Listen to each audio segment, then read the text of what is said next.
Today we remember, but beyond that we ensure that all of the days we never forget the sacrifices that every veteran makes and the ultimate gift that some give in defense of our way of life, our democracy. It is with great pride and reverence that we unveil these veteran banners. Each one bears the name, the face, and the legacy of a hero who served. These banners are more than fabric and ink. They are powerful symbols of sacrifice, courage, unwavering service. They remind us that the freedoms that we enjoy were not given freely. They were earned by the men and women we commemorate today. Each banner along Washington Avenue here tells a story of someone who answered the call, who left behind families, communities, and dreams to serve something greater than themselves. And whether they made it home or made the ultimate sacrifice, we honor them equally, not just as soldiers, sailors, airmen, and Marines, but as neighbors, parents, sons, and daughters. Each banner also tells the story of a family behind the hero. The service is not just an individual committing to our country, but family and friends enduring their absences and suffering from the risks that their loved ones were experiencing from afar. As we unveil these banners, let us not only look up, but also look within. Let us remember that gratitude must go beyond words. It must live in our actions and how we support our veterans, how we care for their families, how we preserve the memory of those who never returned.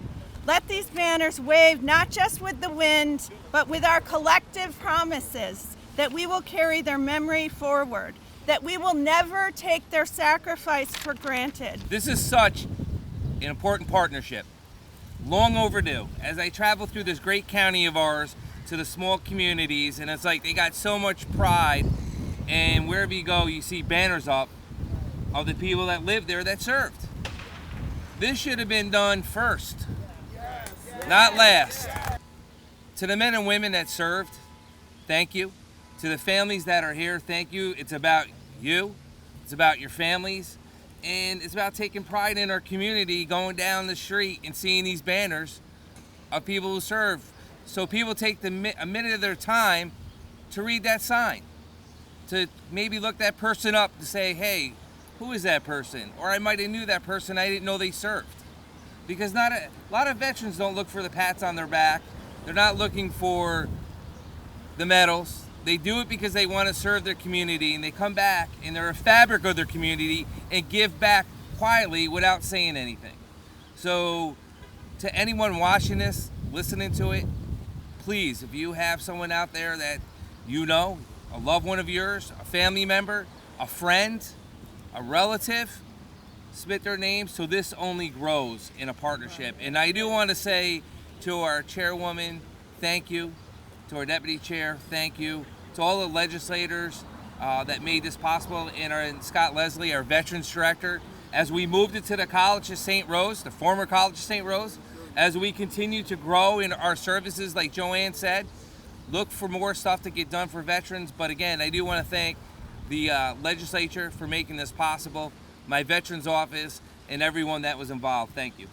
Without the sacrifices of the people on these banners, we would not be here today, and that is plain and simple. This ceremony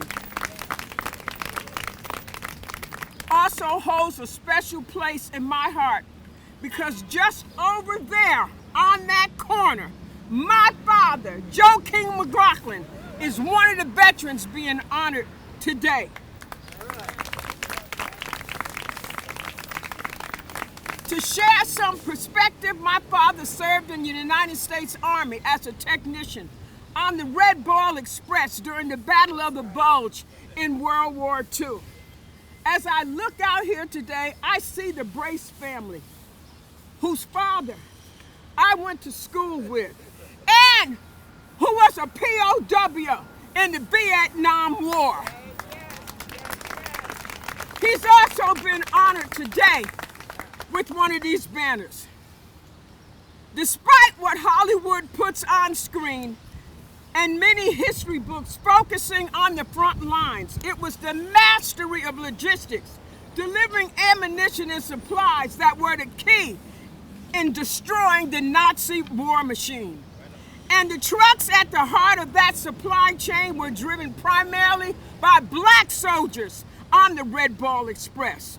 They powered the Allied forces through Europe and pushed back the forces of tyranny and oppression.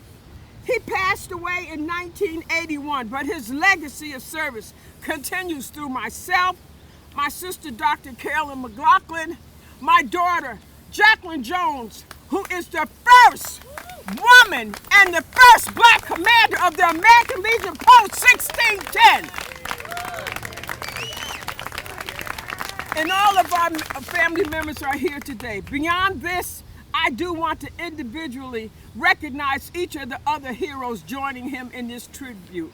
I know some of them are with us and others have family members attending, so let us all say thank you to them together. Juanita King, Ronald Brace, Henry Rosenzweig, Richard Marowitz, Maurice Savage, Lawrence Weist, Julius Batabulli, Bill Gilheagney, Donald Deere, Harold Ragozicki. We could go on and on today applauding these men and the woman that is being honored today. But we just want to say thank you to them. And we have to say it through the families that are here today. When I saw the sign up yesterday, it just brought tears to my eyes. I have a granddaughter that has served in the service also. I could go on and on. But today is a very proud moment for all of us that are here today to celebrate the service of the people who have kept us safe. So thank you. Thanks everybody for being here. We couldn't have done any of this without you, but I also want to extend my congrats and thanks not only to the county executive, to the legislature, to the chairwoman. We're having a really good time here in Albany County supporting our vets. We're having a really good time, but it all starts with you guys. I've had so many interactions with veterans and their families throughout the last year or so, and I can't thank you enough for your support. We can take a look at these banners behind us.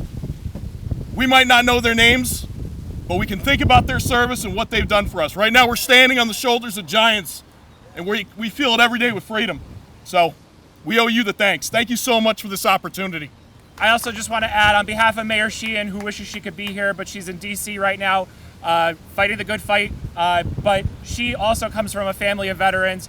She has really committed to raising up the voices of our veterans, particularly in the city of Albany. We all know the story of Henry Johnson. We all know the story of many of our more prominent veterans, but days like today remind us that there are thousands, as the county executive said, 22,000 veterans in Albany County, and each of them have a story. Each of them have dedicated their lives to saving our democracy and defending our nation. And again, we just want to be very, very thankful and appreciative of all your dedication and your sacrifice. And remind everyone that the Memorial Day Parade is this Monday. It'll be passing right through here Monday morning, so please come out, join us, and let's recognize together the folks who paid the ultimate sacrifice in defense of our nation. Thank you to all of you. Thank you to the families. I would also just end by saying this is just the beginning. This is the first round of banners that Albany County is putting up. We have a second round already underway, and we will continue this honor until every flagpole, every city light fixture is adorned with banners, every community in Albany County. Thank you so much for being here.